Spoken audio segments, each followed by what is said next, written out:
A very warm welcome to all our viewers.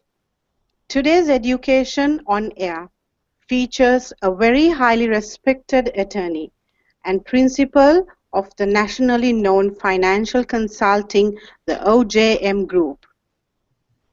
He is an author of more than 10 books, including For Doctors Only, a guide to working less and building more, and the CME monograph, Risk Management for the Practicing Physician. He has addressed numerous medical conferences, including the American Academy of Dermatology. He holds a bachelor's degree with honors from Harvard University, and his law degree is from the UCLA School of Law. And he also earned an MBA from the UCLA Anderson School of Management. It is my pleasure to introduce to you Mr. David B. Mandel. Hello, Mr. Mandel. It is great to have you with us on EMD Education on Air. Would you like to tell us a little bit more about yourself and what you would be educating us with today? Sure, and I'm pleased to be here as well. So one of the things that's not in my bio there is I come from a family of physicians. My brother, father, and grandfather, all physicians practicing medicine at some time in the last 80 to 100 years. So that's one of the reasons I got into working with doctors and helping them about 20 years ago.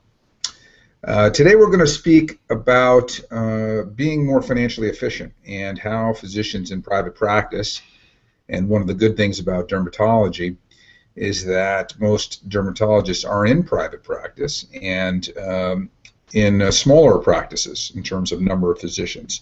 It's not one of the specialties that has been swallowed up and been acquired by many hospitals. And that's a great thing because it allows the dermatologist practice owner and the partners to have some flexibility and have some ability to impact their financial efficiency, their tax planning, their corporate structure, their benefit planning.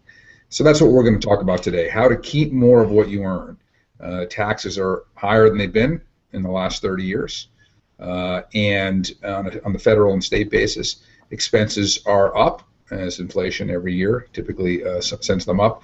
So we need to be more financially efficient now than probably any time that the listeners and viewers are watching this in the last 30 years. So hopefully people will get a lot out of today's talk. And I think we'll just start in with the slides here. So as we talked about the title, we have a couple of disclaimers. Of course, my background being a lawyer, don't try this at home. This is not legal or financial or tax accounting advice. To get advice, you want to work with a individual or firm that is licensed to provide that advice and to consult with you on your specific facts. So what I'm trying to do here is give sort of a broad overview that I think many dermatologists watching this may be interested in. But what applies to you, really, there's no way to know without speaking with us and actually, getting under the hood and seeing what you've got and making recommendations based on your specific situation. Now, one of the reasons I like doing talks, I like educating people, but there's only so much you can learn in the next 50 minutes or so about corporate structure, tax, benefit planning. We're not here to make you corporate law experts. So, but what we have been doing since 1997 is writing books for physicians. I wrote the first book in these areas for physicians, I believe, in 1997 called The Doctor's Asset Protection Guide. That became The Doctor's Wealth Protection Guide, which is in the middle of the page there on the bottom row. That became Wealth Protection.MD, which became For Doctors Only, and now we have books in different states. And in fact, right now we're working on a book specifically for dermatologists with a very well-known dermatologist who actually also happens to be a attorney and law professor. So we're looking forward to having that book out by the end of the year. So we encourage you to contact us.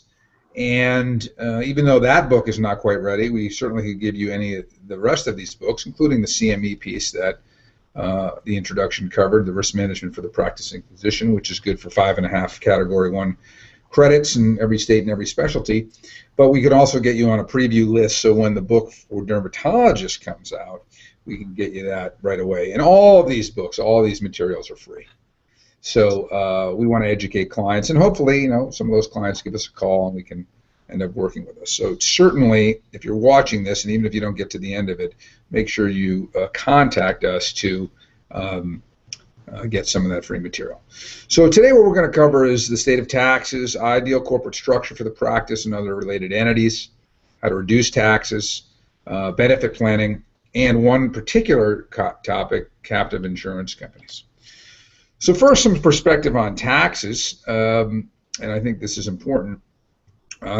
As physicians, we really, and like myself, as private business owners who are successful and have good incomes, we're really cut between two different major groups in the U.S. We have below us a vast majority, or a vast amount, and almost half the U.S. households don't pay any federal tax because their income is low. And while they may pay state income tax and pay use taxes, sales taxes, etc., employment taxes, they don't pay the federal income tax because of their income is too low to pay it. And on the other end of the extreme are the multinational corporations who have the highest income of any taxpayer, but they don't pay taxes in many cases because they basically use the international world and loopholes and their lobbying activities to prevent themselves from paying tax. So this article is taken, summarized from a New York Times article that said in GE, the largest corporation in the U.S., in 2010 had $14 billion of profits, of which $5 billion actually came from U.S. operations, but yet it paid no tax. In fact, it had claimed a refund of $3.2 billion. Now, most people think of GE as a company that creates medical equipment or plane engines and consumer products, but in fact, they're probably the biggest tax law firm in the world. I think they employ somewhere between 500 and 700 accountants and tax attorneys. So just as much as their strategy to create products is their strategy to avoid taxes in the U.S. And so what we're trying to do for our clients who are really going to see the pressure of the increased taxes today, which already happened with the fiscal cliff, but also in the future we think rates are going to go up for physicians and folks like us, to try to give them some leverage and let them use some tax benefits that are still available for the small, closely held business. So for high-income taxpayers, like most dermatologists, many of you listening now face a 50% plus marginal rate. That doesn't mean your effective rate, it means your marginal rate. Your dollars, once you go past the highest rate, are probably over 50%. We have a 39.6 federal tax. There's 3.8% Medicare tax on unlimited on income. So right there, you're, around 44, 45, and then it depends on your state tax. Many California and New York physicians will be up to 55% in a marginal rate. So that's kind of depressing to think about, that these dollars you're actually making less after your profit than the government is.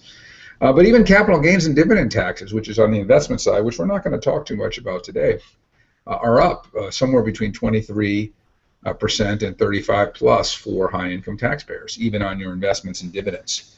So you really need, and that's a whole other topic for another talk, tax planning for investments. So as I said at the outset, tax planning really has not been more important in the last 30 years because rates have not been this high since the 1970s. So, but tax planning is much different than what a lot of physicians and dermatologists get. They may have a CPA, and most of you do. In fact, we have one of my partners CPA, and our firm doesn't conflict with client CPAs. In fact, I just got off a call with a client and their CPA. We work with clients' accountants. But there's a very big difference between tax return preparation, which is a backwards-looking activity, which basically describes what happened the year before, and tax planning. Just like there's a very big difference between a CFO duty or a controller duty that a CPA might, the role they may play in terms of budgeting, what have you. That's very important, okay, and we need that in our business, but it's not tax planning. And so I actually ask clients, how many of you get consistent, forward-looking tax planning advice? And very few physicians feel like they're getting that. And one of the benefits of our firm is we can be brought in to bring that positive, forward-looking tax planning advice because we've worked with hundreds and hundreds and hundreds of physicians across the country and their accountants. So we have the ability to sort of see the best practices around the country. And we're not here to replace the accountant. So it's a very positive planning process because we're not here to uproot you from your existing accountant, but we can still work with them, and I can speak to them lawyer to accountant. Carol, my partner, can speak to them accountant to accountant and educate them on some things that maybe you're not doing. But even if you have good advisors, many physicians, including dermatologists, their planning suffers because of coordination. Even if you have good a CPA, they need to be coordinated with your benefit plan person. They need to be coordinated with your investment person. They need to be coordinated with your insurance advisor. They need to be coordinated with your financial planner. They should be coordinated with your asset protection or estate planning attorney or corporate attorney. And if they're not, then even if you have good people all along the way, if there's not a coordination, just like with healthcare, you can have a lot of good specialists, but they're not communicating. The client's not going to get the right healthcare. The same thing is true with your wealth care. The other thing is specialization. I mean, in medicine, you're very accustomed to referring outside your specialty. My brother's a cardiologist. Someone comes to him with a skin condition, he's not going to try to play the role of dermatologist. Just like if someone comes to you and they're complaining about chest pain and heart issues, you're going to send them to a cardiologist. And medicine is very good about that. Yet, with tax planning, in financial matters, people don't think that way. I mean, the U.S. tax code is the most complicated set of rules created by humankind in our history. It takes up most of a floor of a law library between the court cases and the revenue procedures and revenue rulings and tax memorandum and circuit court cases and Supreme Court cases and other materials that come out all the time. To think that your one accountant is a specialist in all of those things is kind of, naive. And, there's certainly things that, even though I was practicing law, that I've learned since I've been consulting that I didn't see before. And Carol, too, my partner, who has 25 years of tax experience. There's some things that we're doing now that she hadn't been doing, even in the largest firms in the world, the Big Four. So you have to understand what the role of your CPA, what their specialty is. You want to get a second opinion. And in terms of that, I'll give a real example of a client. When I first moved to New York City and joined a law firm in 1999, 2000, we had a client worth well over $100 million who was concerned about being audited. And they were concerning that, in fact, they were going to owe a lot of taxes because some things hadn't been done well. And so our law firm oversaw an audit of a number of CPA firms, including a 500-person CPA firm, so a very large firm. And we went back a number of years, and what we actually found was they could restate some of their tax returns and actually file for a multi-million-dollar refund. So even though they were worried about paying too much tax or not paying enough tax and then having a problem on an audit, what we found is they were paying too much tax. Now, they paid 6 figures in professional fees to do this self-audit. How many of you would do something like that? Now, I can't promise that kind of benefit, but having that kind of approach and looking at things, and not just if it ain't broke, don't fix it, but how do you know? How do you know you're maximized today, that you're as efficient as you could be in all these different areas? And if you haven't looked at it from an outside perspective, then you don't know. So I would encourage you to do that. So now let's talk about tax reduction at the practice. Now, when you choose your practice entity, you have a number of choices. And again, some clients are not maximized here. You could be taxed as a partnership.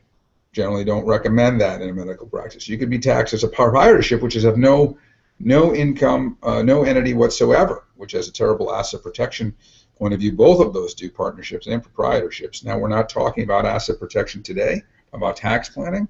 But again, if you want to have some protection from your acts of your employees and other liabilities that you may not be personally related to, you want to have an entity, not a partnership or proprietorship. Now, if you're a solo dermatologist, you could be an LLC taxed as a disregarded entity, but again, you're going to pay the maximum and unlimited Medicare taxes, which is 3.8%, because you're not taking advantage of some things that the other entities can allow you. Now, most medical practices are taxed as an S corporation, and the reason that is you can save the 3.0 Medicare tax on distributions. When you have an S corp, you can take income and characterize some of it as salary and compensation, and some of it as a distribution. Okay, the IRS says it has to be a reasonable compensation. Now, what that is, there are a number of ways we look at it, a number of ways that we've seen other firms around the country look at it, and we think we have a good approach to that. And we see a lot of clients who are an S corp and they're not taking enough compensation, so if they get audited, they're probably going to get in trouble. And we see even more S corporations in medical practices where they're taking too much compensation. In fact, I've seen clients who have an S corp that take all of their income as compensation, which is like an S corporation acting like a C corporation, meaning the S corporation medicine, the benefit of it is you have this ability to spread income between the two types of characterization. You only pay the Medicare tax on one type. So why would you have an S corp and then have all of your income characterized as the one that has the taxable component? I don't know. I think it's because their clients' accountants just want them to pay the maximum tax, and they have really no incentive to have them pay less tax. So I guess the conservative thing in their mind is just to pay probably more tax than they really need. And you know, I've seen clients paying $5,000, $10,000, $15,000, $20,000 probably in excess Medicare taxes than they need to. And over a 20, 25-year career, that's $500,000 plus growth. That could be $1 million of lost income in retirement because of not using an S corp properly. So that's certainly something we would look at. And then about 20%, or maybe I'd say 10 to 15% of medical practices operate as a C corporation. There you don't have that reasonable compensation distribution play, but there are things you can do in a C corporation, including some powerful benefit planning. We'll drill down and look at one for a second, that you can't do in an S corporation. So, you know, there are plenty of very successful practices that are C corporations, and they're doing things, and they can do things that an S corp can't. So really the concept here is you're not committed to one or the other. If you're going to be an S corp, maximize the benefit of an S corp. If you're going to be a C corp, maximize the benefit of a C corp. But even better, use multiple entities. There's no law or rule that says a medical practice has to be one entity.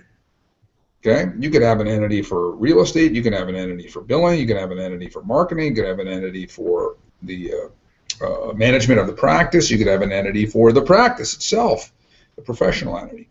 I have 3 partners in my practice. We have 5 or 6 different entities. Okay, 6 actually. So each one of them provides asset protection because now they're separating different business functions in different buckets. But also I have entities that are taxed as S corp, C corp, partnerships, and all of them provide me tax benefits that if I had just one entity I wouldn't have. So again, when we're looking at a practice, we're going to look at and drill down to say, does it make sense to have multiple entities? And maybe it does and maybe it doesn't. And if it does, then we should probably look at multiple entities and have them taxed differently and make sure the income flows follow the business purpose but also are maximized from a tax point of view. So really from a corporate structure point of view, the questions I want to leave with you is, do you know why you have your existing corporate structure? Have you looked at it? Have you examined it? Do you know why you have an S corp or why you have a C corp or why you have a disregarded entity or proprietorship? And is it maximized for you? If you want to save taxes this year and going on, and better protect assets from lawsuits, does it make sense to examine a different structure? Maybe converting from an S to a C, or a C to an S, or proprietorship to a S, or proprietorship to a C, or anything in between there? Or does it make sense to create multiple entities? Does it make sense to have more than one? And for a lot of clients, it does. The only way to know is to really go through an analysis and then come out the other side with the best results for you. Benefit planning is another place where there's significant opportunity for a lot of medical practices to improve what they're doing. Now, when I say benefit plans, qualified retirement plans are one subset of that. And most medical practices have some sort of qualified retirement plan, which might be a 401k, or a profit sharing plan, or a pension, or a defined benefit plan, or even under this umbrella, a SEP IRA, although that's not really technically a qualified plan. But I also want to talk about other plans like fringe benefit plans, non-qualified plans, etc., and we'll talk a little bit about that today. So I'd ask you, and I know you can't answer, but how many of you have qualified retirement plans? 95% of medical practices do. Okay, and the reason they do is the one simple reason, maybe two. People get a full deduction for going into it. So everybody wants to taste taxes, and the common advice out there, especially from accountants and from the public press, is maximize your qualified plan. Put as much away as you can. Now, I agree with that for a lot of clients because, first of all, for anybody who's employed and they're getting free money in a match, that's a no-brainer. But for the employers, the physicians, the ones I'm talking to today, these people are really motivated by the full deduction, which makes sense. Okay. However, as a business owner, you got to think a little bit bigger picture and understand all the costs and benefits. Now, the asset protection, okay, which is one of my areas of specialty, which we're not talking about today, is excellent for qualified plans. Federal law and most state law protects these assets from lawsuits, so that's a good thing. But as an owner, you got to look at the numbers. You got to look at what does it cost to cover all your eligible employees. That might be anywhere from 10, 20% or more. So yeah, you might get a full deduction for your dollar going in, but if it costs you 20 cents to put it in for employees, I think it's good to give something for employees. We do it ourselves. We give a match, okay, at our firm. But you have to understand that's a cost. So if 20% or 15% is the cost, well, there's a tax right there. It's just not a tax going to the government. It's a tax going to your employees. The last 2 points I won't spend much time on. If you want to get money out before you're 59 and a half, Congress says you're going to pay a penalty. That's a terrible thing. So you don't have that flexibility. And if you have the money left in there at death, if you're in a state taxable situation, you could lose 70% of it to taxes, both income and state taxes. So it's a terrible place to have part of your estate plan. Okay. But the second bullet is really most important, which is their full income taxation on withdrawal. So here is a chart out of one of our books, and I think it's in most of our books, which is the highest marginal rate every 10 years. So you could get the data for every single year, but you get the basic shape of the curve from this from the 1914 when the U.S. income tax started, which is 100 years ago. So what you see here is that for most of the 20th century, marginal rates at the highest level were above 60%. They came down in the 1980s, and they've been, after the fiscal cliff, we went back up to 39.6, okay, in 2013 and 14. So a qualified plan, and when I looked at, let's say, my father, who's a radiologist and still practicing part-time, but he's over 70 and a half now. So he's pulling money out of his qualified plan. He has to, under the minimum required distribution rules. But when I looked at his tax return from 1977, when he was in Massachusetts, he was paying over 75% in taxes. That was his marginal rate. Now, again, you could write off a lot of things back then you can't today. Okay, you could write off credit card interest, passive losses, etc. So it's not apples to apples as our highest 39.6 rate today. But certainly when he put money in his profit sharing plan at the radiology practice in 1977, he got a deduction against a 70% plus rate. Now he's in Florida, so there's no state income tax. He pulls it out as a maximum of 39.6. Okay, so that was a great deal for him. But what I tell clients today is we don't know where tax rates are going to be in the future. And qualified retirement plans, pensions, profit sharing plans, any of this stuff is a bet that tax rates don't go up significantly in the future. Because if you thought the rates were going to go back to the way they were in the 20th century, the qualified plan would be a bad deal. Why would you get want to get a deduction today at a low rate and then pay tax when you pull it out at a high rate. And most of the dermatologist clients we have are going to be in a high marginal rate in the future. Maybe not the top rate, but certainly the second rate. I think the second or third rates today are at 150,000 of income. It's 10, 12,000 a month. Most of our clients are projecting to have a lot more in income than that. And so they're going to be in the mid 30s and maybe high 30s in terms of just their federal rate, not to mention Medicare taxes and the state rate. So it doesn't mean that qualified plans don't make sense. The asset protection is great. Deduction up front is great. Maybe you can layer a Roth IRA into that as part of your qualified plan, where you're paying the tax and then growing it tax-free. But the point is, understand the medicine. The medicine is very seductive today because you get a full deduction. But when you actually run the numbers of employee costs and what rates might be in the future, it could be a marginal deal, and it might even be a losing deal. But the key in our firm, the way we look at things for clients, is tax diversification, and you almost never hear that term. You hear it a lot with investments. And we have a big investment firm in our part of our firm. We manage over $250 million. And certainly asset allocation and diversification is important in the investment context. But it's also very important in the tax context, and a lot of physicians miss the ball on this. No one's giving them this advice, which is to really do their long-term financial plan and make sure they're growing assets in different buckets that will be taxed in different ways. So depending where rates are in the future, they can pull money out at the proper bucket. So qualified retirement plans are always going to be a bucket that are subject to future ordinary income taxes, which has always been the highest level tax we have on income. So it doesn't mean you shouldn't do qualified plans. I've got one. We have one in our practice, as I mentioned. But I haven't been putting personally much money into it the last couple of years. I've been doing other things like we're going to talk about because I have a lot in my qualified plan and I want to diversify. For you, it depends. We have to look at your situation and understand your financial plan and how much you've got in that bucket versus other buckets that are taxed, maybe at dividend rates or qualified or long-term gain rates or not taxed at all coming out.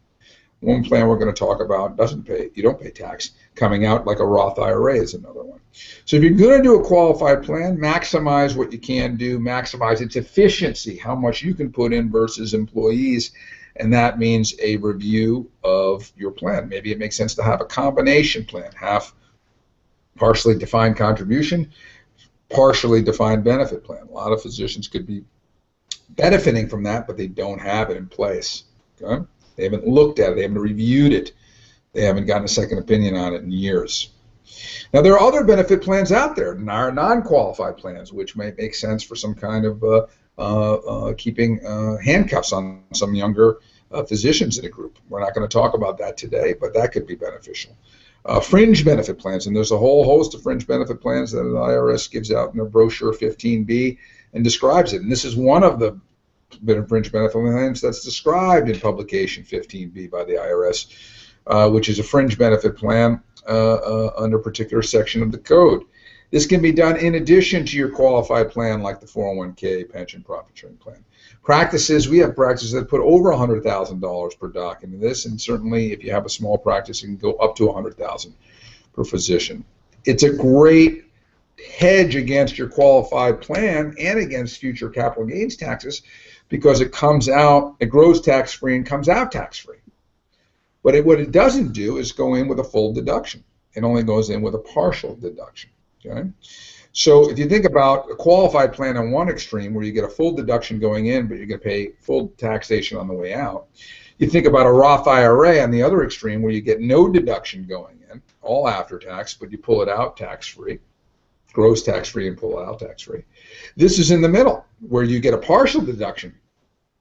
So it's better than the Roth, but it also comes out tax-free, gross tax-free and comes out tax-free. So it's better than the Roth, and it can be a great hedge against your qualified plan. But yet, even though 95% of clients have a qualified plan, I'd say of this, and I call it a hybrid plan because there's elements of a qualified and non-qualified plan. That's my term, not the IRS's term.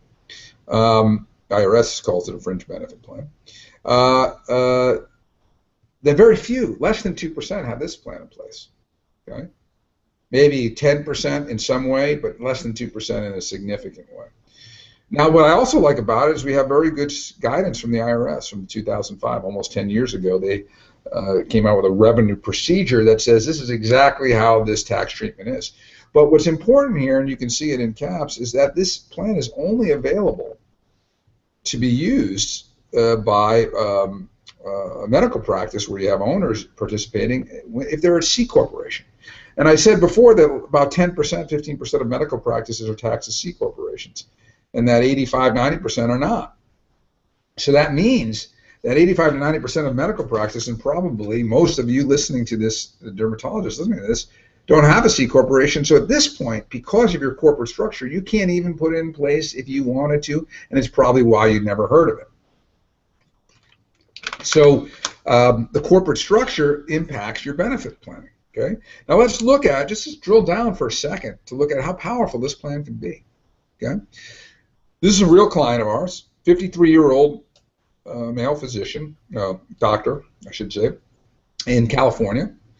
There's a PhD. 100,000 annual contribution for 5 years is what they're doing. Now their income tax right now, because they have a very high income, their marginal rate is full 39.6 on the federal side, 3.8% like we all pay unlimited on the Medicare side. They're at the highest California state rate, which isn't that high to get to, 13.3. And they have a capital gains tax of the 20, which is federal, plus the 3.8, which is unlimited on the Medicare because they're a high income taxpayer, and they pay the 13.3 California state tax because in most states there's no capital gains tax, so you just tack on the state income tax. So they're a high tax position, okay? But they're 53 years old. The numbers on this look even better for 45-year-olds, for 48-year-olds, for 43-year-olds, for 38-year-olds. The numbers, just are powerful because you have more time for this plan to grow, just like a qualified retirement plan. We assumed a gross rate of return of 6.5%, so I think it's a pretty reasonable rate of return. We could always change that. And we assume taking money out for 20 years at age 65. Now, again, we can change that to anything for a client. But what we want to show is apples to apples. So this is putting it in this type of fringe benefit plan versus not doing it, just paying your tax, reinvesting it, same rate of return on both sides, 6.5. Left side with its taxation, right with the fringe benefit taxation. So what you see here on this plan, and it doesn't really show here as well as I would like the title, but what you can see is the left side here, the column is they pay $100,000 a year for 5 years, so $500,000, but they're paying about 56% in taxes, so they really could give their investment team, and in this case, this is our firm as well, the investment team about $45,000 to invest every year. Well, it's going to be invested and grow at 6.5%, but there's going to be taxes along the way. And then when they want to turn that into income, they're going to pay taxes to turn it into cash for income in retirement. And if you model that out with 6.5% rate of return, this is their income stream of the after-tax investment, about $420,000 after taxes. Okay, over 20 years, that's about $21,000 per year in after-tax investments. Okay, that's their income stream. Now, if they took that same $100,000, but instead of just paying the tax and giving it to our investment firm to invest, they put it in this fringe benefit plan with the exact same rate of return, 6.5%, their total after-tax income is $1 million, more than double, okay? Which over 20 years is about $50,000 per year of after-tax retirement income. So 21 versus 50, obviously it's more than double. Same rates of return. Now, why is this? It's because A, they have more dollars going in because they get a partial deduction going in the plan. B, every year they're not paying tax. There's a gross tax-free, whereas the left side has taxable consequences. And C, when they want to turn it into cash, the right side pays no tax. To turn it into cash, the left side does. So you've got tax benefits all along the way with the same rates of return. You're going to have, over a long period of time, some extremely beneficial superior performance. This is somebody who's at 53. The numbers are even better for someone who are 43 or 38 or what have you. So when we get to the conclusion here, do you know why you have your existing qualified plan? Okay. Have you reviewed it to make sure it's as efficient as it is possible? Do you want to go beyond your qualified plan? Have you maxed that out? Are you looking for other ways to save taxes? Do you believe that taxes will increase or decrease in the future, and do your benefit plans match this? I can't tell you how many clients, physicians, I will go to, and I will say, do you believe tax rates are going up in the future or down? And they say up. I say, well, what's your, what's your retirement planning? They go, oh, I have a qualified retirement plan, pension, profit sharing plan. That's what I do. I maximize that. I say, don't you understand? If you believe rates are going up, then that tool is not the right tool for you, or at least if you're going to do that, you should hedge against it. People don't think that way, yet they should. Okay? Small captive insurance company. Here's probably the most powerful tax topic and asset protection topic and risk management and estate planning and benefit planning and business planning topic that I work with. Okay? I've been working to some degree with small captives for over about 17 years. And our firm manages assets inside, manages the money inside of captives. We don't set them up, but I know the right people around the country who do. And there's a lot of people who've gotten into this business in the last 5 years. I'd say 5, 7, 10 years ago when I talked about these small captives, a lot of people didn't understand what I was talking about. Now, if you Google the topic, you'll come up with 100 people who are quote unquote experts in it, but they've probably been doing this for 5 years or less. Okay? Captives have the largest window of compliance or non-compliance of any of the tools I've talked about today. Again, the qualified plans, the fringe benefit plans, there's a lot of safe harbor rules. LLCs, C Corps, S Corps, et cetera, they need to have compliance, but they're not too complicated. A small captive insurance company is creating a real insurance company. And there are people out there who, on one extreme, are going through a process where they're doing everything right. They're setting things up in the states. They're getting annual audits. They're by the state insurance commissioner. If they're ever audited by the IRS, they pass with flying colors. And I've seen clients go through the whole life cycle, set them up, enjoy them for 10 years, shut them down, take the money out, and it's all done, been done legitimately and done properly. On the other end of the spectrum, there are people who are playing games and are losing everything that they put into it on an audit because it's a complete sham. And so you've got to work with the right people. But done properly, under the code section 831B, you can have a small insurance company that is a tax exempt on its income up to $1.2 million a year. So, okay, great. That's the tax benefit. Well, what's the benefit to a practice? Well, there's asset protection, because the money in a captive can be structured for top asset protection. There's risk management. There are risks that your practice has today that it doesn't have insurance for. I can guarantee that. Whether that be deductibles in your existing policy, whether it be coverage limits in your existing policy, whether that be well beyond malpractice to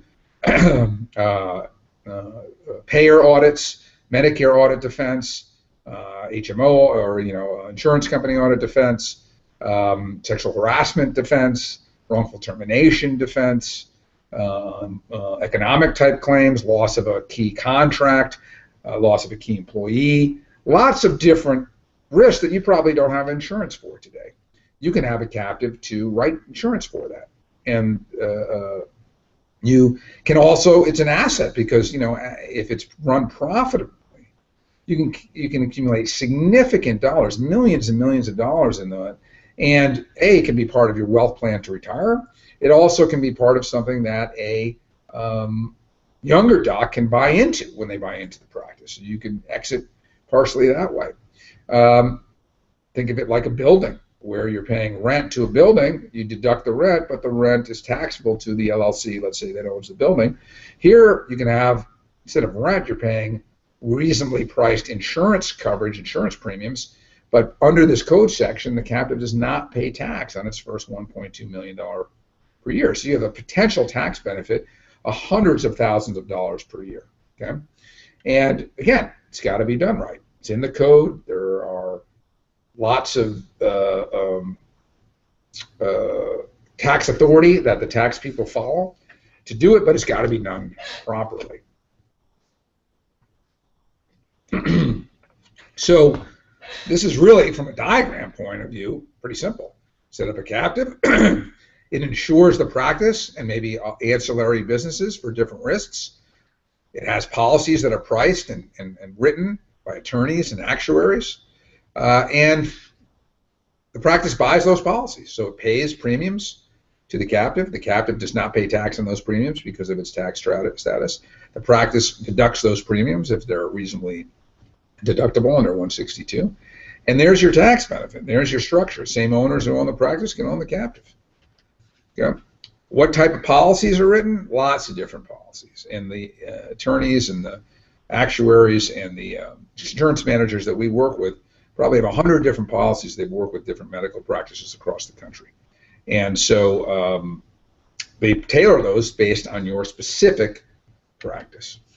Okay. That's why the key roles to doing a captive properly are the law firm, the insurance manager, and the actuary firm. And I would add the auditing firm, because a lot of the states that require the state insurance departments where you might set these up require an annual audit.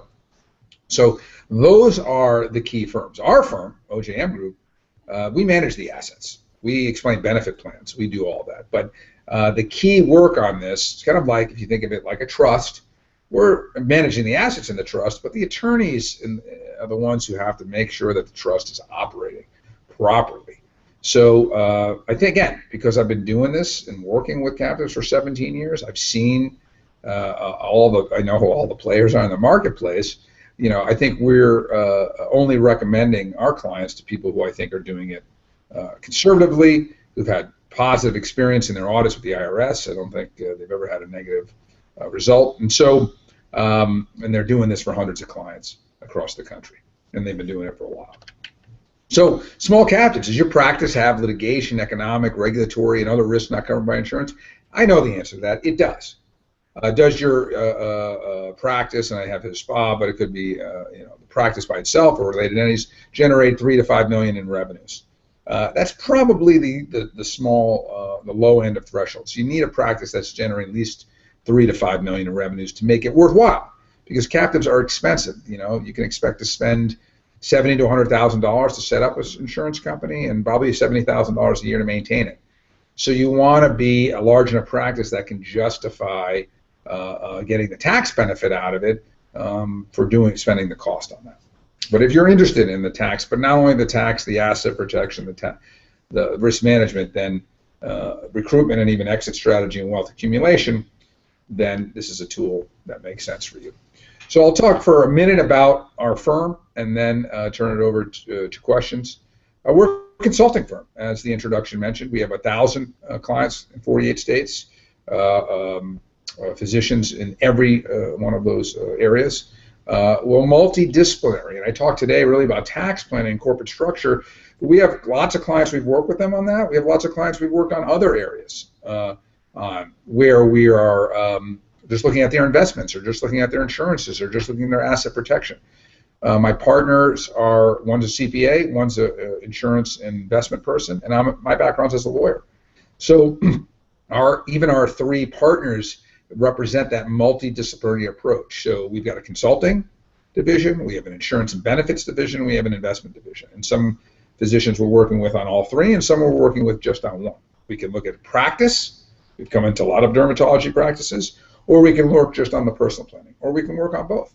Now, one thing that's related to tax planning that I'll mention is our firm commitment, that if we look at a practice and it has a certain number of revenue and income, and we're going through a consulting process, and our fees for that process are probably somewhere between, $2,500, $3,500 and $10,000, depending on the scope of it.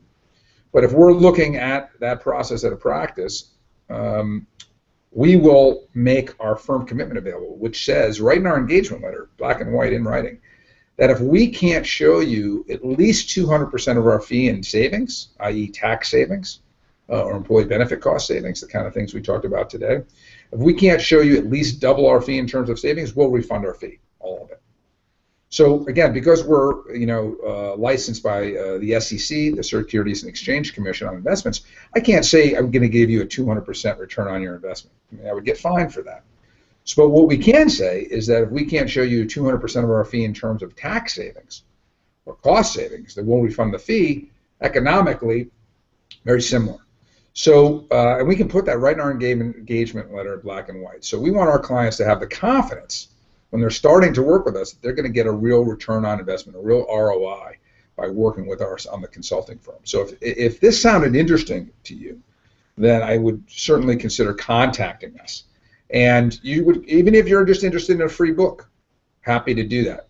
Email me at mandel@ojmgroup.com.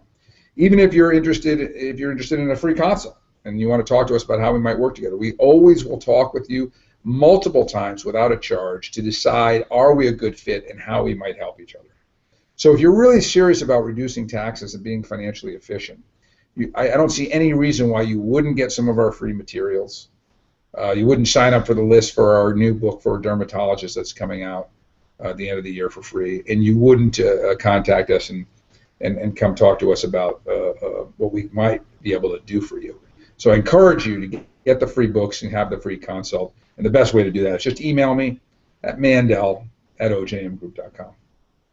So we're about 15 minutes to the hour, and I was told that's the time that I should conclude and then take questions. So I'm ready for some questions. Thank you very much, Mr. Mandel. That was very educational indeed. And there are a few questions which I will ask from you. Yes, we have one question. We have a few questions. The first question is there any specific advice you can share with the doctors when it comes to their personal finances and investment, say in the area of retirement planning and future investments and wealth building? Well, I mean, yeah, that could be a topic for 10 hours of talk, and we manage at our firm over $250 million for physicians across the country. And we do that on an individual fee basis, meaning an individual basis. So each portfolio is tailored to the client's own, risk tolerance, conversations, tax treatment, et cetera, and time horizon, all those things. And that's what my investment firm does. That's, not my area of expertise, and that's why our firm is a multi-specialty firm with 15, 17 people. My background is a lawyer, so I know taxes and structure, corporate structure, and asset protection. But the investment people know the investments. But one of the things I will say is that there's a real confusion with clients about the difference between financial and retirement planning and investments. Investments is one part of the financial and retirement plan when we put together a plan for a client. Because so is tax reduction. So is what benefit plans they're using. So is their budgeting and how much they're spending. So is their educational funding and what they need to put away for their kids for college education. So is their insurances, because some of their insurance products might be able to spin off income in the future. So the investment return in their investment portfolio or their investment approach is one subset of their financial model and their financial plan. Okay, it's not the same thing. So I have an MBA from Anderson School of Management, as you mentioned in the bio, which is a one of the top 15, let's say, business schools in the country. And I lived in New York City for 8 years, and I have some friends who work on Wall Street, lots of them. And they may be very good at one particular area of investments, derivatives, bonds, foreign exchange, whatever. But that has really nothing to do with financial modeling, financial planning, right? That's a modeling, that's a savings, that's something you're annually or quarterly looking at. And the investment portion is a contributor to that. Okay, but it's not the only thing. Taxes are certainly crucial. Spending is certainly crucial. Saving is certainly crucial. Not being sued and losing assets to a lawsuit is certainly crucial. So, we already talked about, we showed how savings on just the way you treat your tax treatment of your practice could make another $500,000 to $1 million in retirement. That has nothing to do with the returns you're getting on your investments. That's just smart use of your practice to put dollars away. So I guess my big picture advice would be, don't be confused and think that investing and that expertise is the same as financial modeling and financial planning and retirement planning. In our firm, we have a process to take clients through that, where investing is one piece of it. but so is tax, and so is insurances, and so is college education funding, and so is asset protection, and financial modeling, and all of that. So I'd encourage everybody to take that approach rather than thinking investing is all I need to do to get to retirement. Okay, we'll move on to the second question.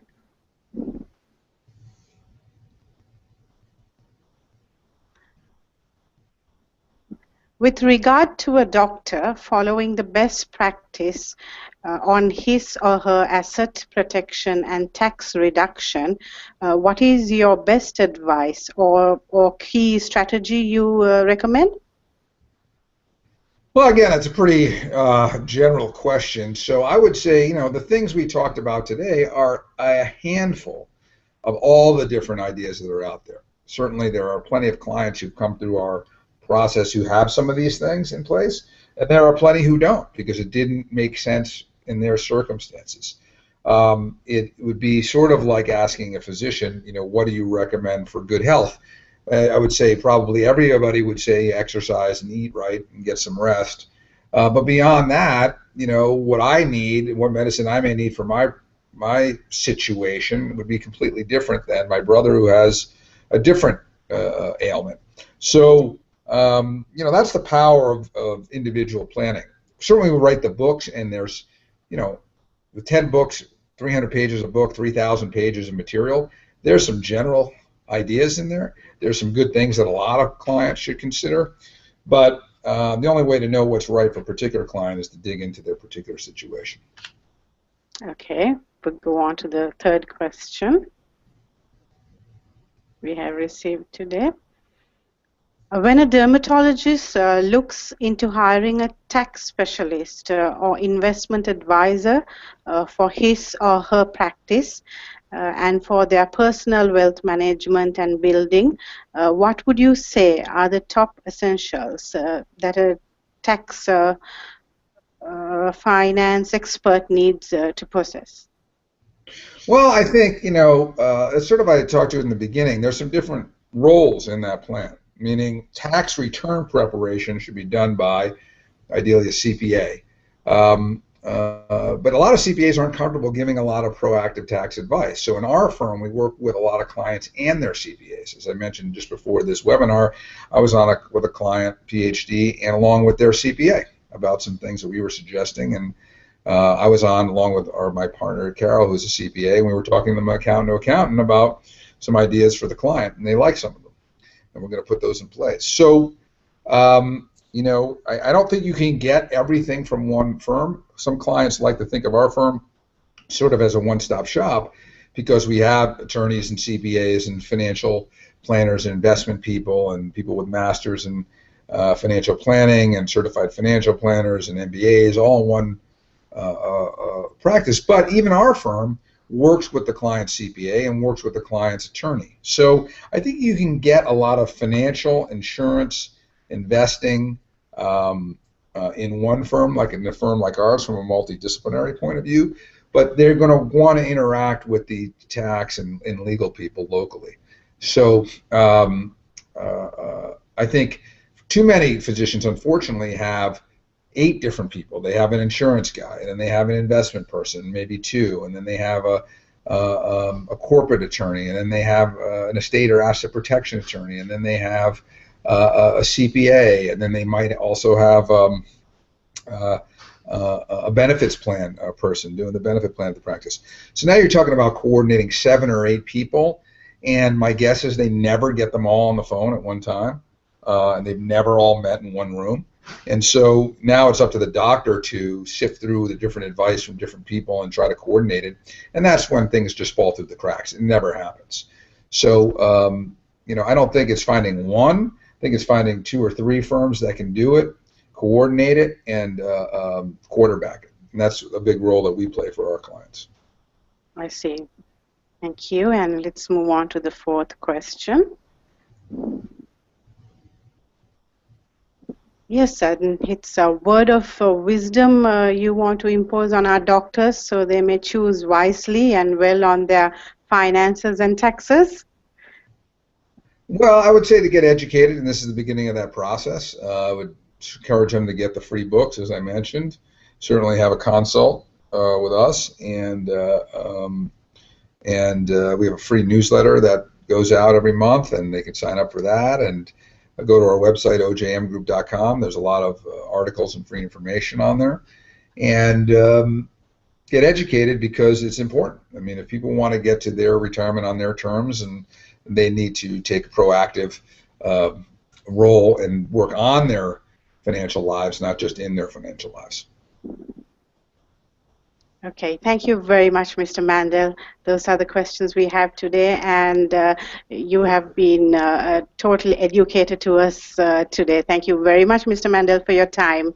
And to our viewers, thank you very much. Unfortunately, our education on air comes to an end, and until we see you again, it's a very goodbye from all of us. Bye-bye.